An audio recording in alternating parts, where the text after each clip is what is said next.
नमस्कार दोस्तों। क्या आपने कभी भी ऐसे किसी गांव के बारे में सुने हैं जिस गांव के किसी भी घर में देवरानी और जेठानी एक साथ नहीं रह सकती। माना जाता है कि अगर एक छत के नीचे उस गांव में एक देवरानी और जेठानी रह गई तो उस घर में आती है खतरनाक, बहुत ही ज़्यादा क्रूर, डरावनी चुड़ैल। एक ऐसी प्रेतनी, एक ऐसी प्रेतात्मा जो बहुत ज़्यादा सताई हुई थी, तड़प रही होती है। वो आएगी, सबसे पहले देवरानी को पोजेस करेगी। उसका पहला शिकार देवरानी होगी। नॉर्मल तरीके से उसकी जान लेकर नहीं जाएगी, उसको इस हद तक तड़पाएगी, इस हद तक उसको चूसेगी, इस हद तक उसकी बर्बादी मचाएगी। कोई भी देख के उसको पहचान नहीं पाएगा, बोलेगा ये कौन है, इसको नहीं जानते हम। मतलब कीड़े मकोड़े खाने तक की नौबत लेकर आ जाती है। और फिर जब जान लेकर जा रही होती है ना, तो कोई भी उस देवरानी के मृत शरीर के आसपास भी नहीं भटक सकता। सड़ने की, कीड़े लगने की ऐसी बू आती है कि कोई ऐसा आए भी तो उल्टी हो जाए, मतलब ऐसी कंडीशन बना देती है। और वहीं पर और फिर उसके बाद वो चुड़ैल देवरानी को तो लेकर गई, फिर जेठानी के शरीर पे आएगी। जेठानी को भी उसी लेवल पर परेशान करेगी, उसकी भी बर्बादी वैसे ही मचाएगी। फिर चाहे वो उसी गांव में क्यों ना हो या फॉरेन क्यों ना चली गई हो भाई, उसको भी ऐसी ही गत पर लेकर आएगी, फिर उसकी भी जान ऐसी लेकर जाएगी। लेकिन आप लोग सोच रहे होंगे कि ऐसा किसी गांव में क्यों होता है, और सिर्फ देवरानी और जेठानी के साथ ही क्यों? ये कैसे पॉसिबल हो सकता है? रुको ना, मैं बता रहा हूँ ना कैसे पॉसिबल हो सकता है, क्या है उसके पीछे की कहानी। पूरी जानकारी मुझे गणेश के थ्रू मिली, मैंने सोचा आप लोग को सुनाऊं, बड़ा इंटरेस्ट आएगा सुनने में, एक अच्छी सीख मिलेगी। तो ये कहानी की शुरुआत होती है एक साधारण सी लड़की से जिसका नाम गीता था। जलगांव के अंदर एक छोटा टाउन, इस टाउन में गीता अच्छी खासी अपनी ज़िंदगी काट रही थी। कॉलेज वॉलेज में पढ़ाई करती थी, और वहीं पर उसकी मुलाकात नीरज नाम के लड़के से हुई थी। गीता नीरज को, नीरज गीता को एक ही नज़र में लगभग पसंद से कर लिए थे, लेकिन एक दूसरे से कन्फेस नहीं कर पाए थे। दोस्ती बहुत अच्छी थी, पढ़ाई वढ़ाई सब अच्छे से हुई, और आखिरकार एक ऐसी नौबत आ गई कि नीरज ने डिसाइड किया कि मैं अपने होम टाउन पर रहकर यहीं पर काम पकड़ूंगा। और यहीं पर लड़की ने डिसाइड करी कि मैं काम नहीं करूंगी, मैं एक हाउस वाइफ बनूंगी, और जहाँ पर भी शादी होकर जाऊंगी उनका पूरा घर संभालूंगी। कुछ भी इसमें गलत नहीं था, दोनों अपनी जगह पर बिल्कुल सटीक थे और बिल्कुल परफेक्ट थे। जैसी जिसकी सोच उसी हिसाब से वो ज़िंदगी जीता जीता है कि नहीं। बात ये होता है कि जब दोनों अपनी लाइफ में सेटल्ड से हो गए, हाँ, नीरज को भी काम मिल गया और ये भी अपनी लाइफ में बहुत शॉर्टेड हो गई, तब नीरज ने इसको प्रपोज किया। और ये तो पहले से ही तैयार थी, इसने तुरंत ही नीरज को हाँ कह दी। दोनों की धूमधाम से शादी हुई, किसी तरह की कोई भी परेशानी नहीं अब तक। अब लड़की शादी करके नीरज के घर पर चली गई है। यहाँ पर उसकी सास है, नीरज है, यहाँ पर ये लोग बहुत अच्छे से रह रहे हैं। लेकिन शादी होने के बाद इसके व्यवहार में एक थोड़ा चेंज आ गया। चेंज कुछ इस प्रकार का कि अब जो लड़की है, जो गीता है, वो काम धाम नहीं करती है, एक नंबर की चटोरी बन गई है। चटोरी समझते हैं आप लोग, जो बहुत खाने पीने के शौकीन होते हैं। पैकेट वाली चीज़ें उसको खिला दो, कोल्ड ड्रिंक पिला दो, वो बस दिन भर पैकेट के चिप्स खा रही है, नमकीन खा रही है, कुछ भी गलत फलत चीज़ खा रही है, कोल्ड ड्रिंक पी रही है। और ये सब कर करके उसने अपना काफ़ी वेट गेन कर ली। अब काम करने में भी ज़्यादा सक्षम नहीं, ज़्यादा वेट गेन हो गया तो इंसान क्या काम करे, तो बिस्तर पे ही रहती थी ज़्यादातर टाइम। और उसकी सास बेचारी अच्छी थी, वो पूरा काम करती थी। अभी तक आपको कहानी में कुछ भी गड़बड़ नहीं लगा होगा। कमाल की बात यह है कि गीता की कोई देवरानी जेठानी जैसा भी सिस्टम नहीं था, इस घर में सिर्फ 3 लोग ही रहते थे। फिर ये सब कुछ कैसे हुआ बता रहा हूँ ना, सुनते जाओ खाली। तो होता ये है कि सब कुछ अच्छे ही चल रहा था ऐसे ही। फिर एक टाइम ऐसा आता है कि नीरज अपनी पत्नी से हल्की फुल्की बहस करने लगता है, लड़ाई करने लगता है कि यार तुम काम धंधा क्यों नहीं करती हो, कुछ माँ ही करती रहती है, उनकी उम्र भी हो गई है, और डिसाइड तो यही हुआ था ना कि मैं नौकरी करूँगा, तुम घर का काम करोगी, तो तुम तो भी खाली खा के बिस्तर पे पड़ी रहती हो, थोड़ा हेल्प तो करा सकती हो। तो ये चिड़चिड़ करती थी, बोलती थी नहीं मैं कभी नहीं करी, मैं क्यों करूँगी, बचपने में तुमको बोल दी होगी, मुझे थकान होती है, मेरी तबीयत ख़राब हो जाएगी तो अच्छा लगेगा क्या, ये लगेगा वो लगेगा। अब घर का जो ऐसा स्ट्रेस था वो नीरज ज़्यादा खींच नहीं पाया, इसका जो असर है उसको उसके काम में दिखा, और काम जो भी वो करता था उससे उसकी परफॉर्मेंस डाउन हुई, और ऐसी सिचुएशन आ गई कि उसको डिमोट कर दिया गया, उसका डिमोशन कर दिया गया, सैलरी वैलरी समय पर अब नहीं आ रही है, बहुत कम आ रही है। इस चक्कर में उसको लेना पड़ गया लोन। अब जो पत्नी है वो भी बहुत पैसे उड़ा रही है, खाने पीने में बर्बादी कर रही है, आए दिन शॉपिंग कर लेती है, कुछ भी घर का काम नहीं करेगी, मार्केट जाएगी, खरीद के ले आएगी चीज़ें। और यहाँ पर स्ट्रेस के कारण इसका डिमोशन भी हो गया है बहुत ज़्यादा। इधर माँ इतना काम करती थी तो माँ की तबीयत ख़राब रहने लगी है, तो इसने ले लिया एक पर्सनल लोन। लोन फोन के चक्कर में इसके सर पे कर्जा चढ़ता ही गया, इधर से उधर से, किसी रिश्तेदारी से ले लिया, किसी पहचान वाले से ले लिया, किसी से कुछ ले लिया। बहुत ही ज़्यादा परेशान हो गया अपनी लाइफ में। कोशिश कर रहा था जीवन को ट्रैक पर वापस से लाने की, लेकिन लाइफ ट्रैक पर आ ही नहीं पा रही थी। पता नहीं किसकी नज़र लग गई थी। लगभग 1 साल बाद सिचुएशन इतनी ज़्यादा वर्स्ट हो गई कि अब इनके घर पे जो लेनदार होते थे उनका आना जाना शुरू हो गया। अभी जो लड़की है वो प्रेग्नेंट है, गीता प्रेग्नेंट है। उसकी प्रेगनेंसी में ही लोग आते रहते हैं, बोलते हैं कि पैसे लेकर आओ, तुम लोगों ने लोन ले लिए, लोन लेने के लिए तो बड़ा मुंह खुला रहता है, अब लौटाने वाली बात आती तो फ़ोन नहीं उठाते हो। मतलब आए दिन गुंडे फुंडे जैसे लोग भी इनके घर पर आते थे। कोई बैंक वैंक से नहीं, ऐसी कोई पर्सनल जगह से लोन वोन लिया रहा होगा भाई, ये सब अपने को नहीं मालूम, लेकिन आप भी जानते होंगे लोन वोन के चक्कर में कई बार लोगों के घर पे गुंडे उंडे आ जाते हैं। बैंक से तो ये सारी चीज़ें नहीं होती है, बाहर से होती है। तो आने लगे, बड़ा परेशान रहने लगी लड़की। अपने पति से बोलती तो पति लड़ाई करता, सास भी अब ठीक से बात नहीं करती है। तो लड़की ना, अब प्रेगनेंसी भी उसकी, उसके मूड स्विंग्स भी हो रहे हैं, उसका कोई ध्यान भी नहीं रख रहा है, लड़ाई झगड़े वाला भी माहौल है, खाने पीने को भी चीज़ें नहीं मिल रही।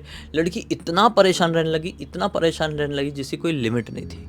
जब उसकी प्रेगनेंसी का 7वां या 8वां महीना था, वो उस परेशानी को, उस स्ट्रेस को, उस प्रॉब्लम को संभाल नहीं पाई।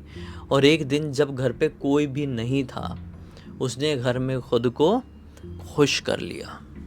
वो खुश हो गई। जो ऊपर जो गोल गोल घूमता है ना, उसकी मदद से, साफ नहीं बोलूँगा मैं, उसकी मदद से खुद को खुश कर लिया। जब अगले दिन उसके घर पर उसकी माँ और उसका पति आए, कहीं बाहर गए रहे होंगे, जब आए दरवाज़ा खुला तो लगभग स्मेल इतनी ज़्यादा फैल गई एक ही रात में कि आधा मोहल्ला इकट्ठा हो गया। सब ने देखे, बोले ये क्या है। देखने वालों में गणेश भी था जिसने कहानी लिख कर भेजा। किसी को अपनी आंखों पर विश्वास नहीं हुआ कि लड़की तो अच्छी खासी लाइफ जी रही थी यार, एक बहू होके ड्रीम लाइफ जी रही थी, कई बहुओं की, फिर इसने ऐसा कदम क्यों उठा ली।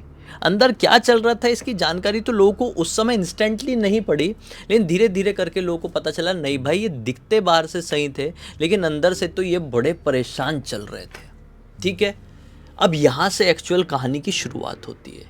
यहाँ पर उसका मरना हुआ। कट टू 15 दिन बाद, रात के लगभग 2:30 बजे के आसपास उनके घर के जस्ट बाजू में एक औरत रहा करती थी जिसका नाम था निधि। उस घर में ना एक सास, यानी एक बुढ़ी औरत, उस बुढ़ी औरत के 2 बच्चे और दोनों बच्चे शादीशुदा थे। तो एक बच्चा था छोटा वाला, उसका नाम था निधि, सॉरी बच्चे का नाम नहीं, बच्चे की पत्नी का नाम। और जो बड़ा वाला बच्चा था बुढ़ी का, उसकी पत्नी का नाम था सुनिधि। ऐसा वाला सीन था भाई। तो 15 दिन बाद यहाँ पर ये ख़त्म हुई है, यहाँ पर गीता ख़त्म हुई है ये खुद के साथ गलत कांड करके।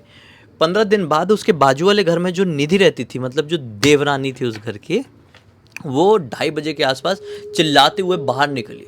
बहुत अजीब अजीब से चिल्ला रही थी, पूरे मोहल्ले में दौड़ लगा रही थी पागलों के जैसे कि तो कुछ समझ में नहीं आ रहा है इसको हो क्या गया है, सड़क गई है कि सबने कंट्रोल करने की कोशिश की लेकिन कोई कंट्रोल नहीं कर पा रहा था। सरवर पीट रही थी, अपने बाल उखाड़ने की कोशिश कर रही थी, चूड़ी उड़ी फोड़ने लगी थी।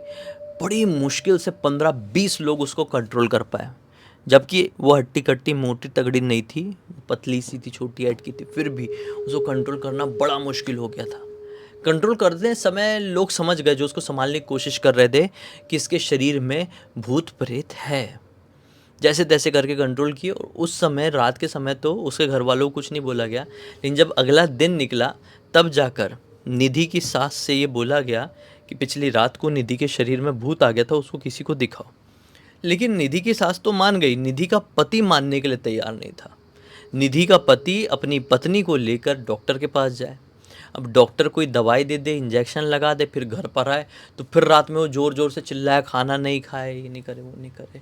काफ़ी दिनों तक ये चलता रहा। जब 15-20 दिन हो गए, निधि की कंडीशन ऐसी हो गई थी कि वो खाना नहीं खाती थी। कॉकरोच चल रहे हैं ना घर पे, कॉकरोच को पकड़ के खा ले। छिपकली चल रही तो छिपकली को पकड़ के खच्चे से उसकी गर्दन उखाड़ के खाने की कोशिश करे। मतलब ऐसे इतनी गंदे सीन हो गई थी। मच्छर अच्छर उड़ रहे, मच्छर मारे उठा के खा ले। चींटी चल रही है, उनको खा ले। ऐसी ऐसी सिचुएशन। घर के पीछे नाली बहती थी, नाली के पास जाए पानी वानी पीने के लिए उसका। ऐसा मतलब लोग देख के विभत्स डिस्गस्टिंग वाली ऐसी फीलिंग लोगों को आती थी। मुझे बताने में भी कैसा लग रहा है, आप लोग खाना खाते हुए देख भी रहे होंगे तो मैं क्या बोलूँ अभी। जो खाना खाते हुए इस वीडियो को देख रहा था, कमेंट सेक्शन में बताना है। तो होता ही है कि सब लोग समझ गए कि इसके अंदर गड़बड़ है। तब जाकर पति के दिमाग में भी आया कि मामला हाथ से निकल चुका है, डॉक्टरों के बस की नहीं है ये। शायद मोहल्ले पड़ोस के लोग सही कहते हैं, मेरी माँ सही कहती है, बाबा के पास लेकर जाएंगे। तो बोला माँ ठीक है, बाबा को बुलाओ। माँ ने बोली बाबा के पास जा नहीं सकते, बाजू वाले गाँव में एक बाबा जी हैं, वहाँ पर भूत प्रेतों को भगाया जाता है, उनके पास लेकर जाएंगे। बाबा जी के पास ये गई। बाबा जी ने काफ़ी देर तक उगलाने की कोशिश की है, बहुत बहुत बहुत। उसने उगली ही नहीं, आखिरी तक ये बोलती रही कि मैं इसको लेकर जाऊंगी, लेकर जाऊंगी। ये मतलब मैं इसके बिना नहीं रह सकती और ये मेरे बिना नहीं रह सकती। बाबा को समझ में ही नहीं आया। बोले तू कौन है, कौन?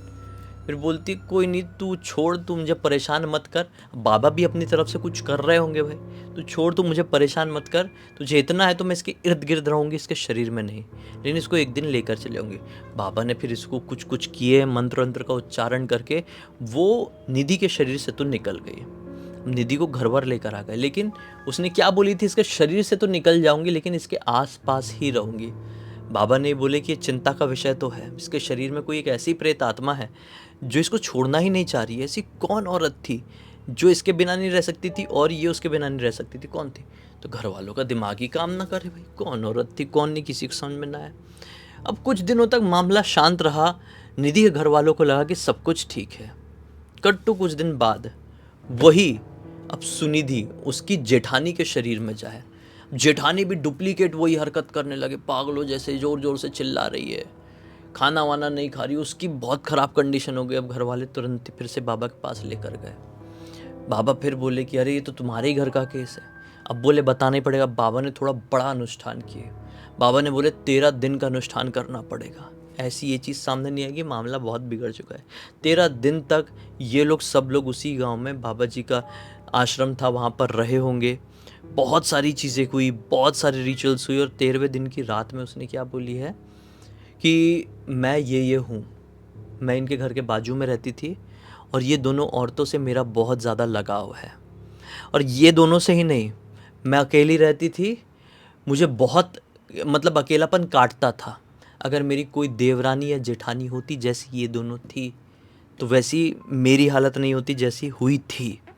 तब जाकर बाबा पकड़ पाए कि क्या स्टोरी थी, ये लोग पकड़ पाए कि क्या स्टोरी थी।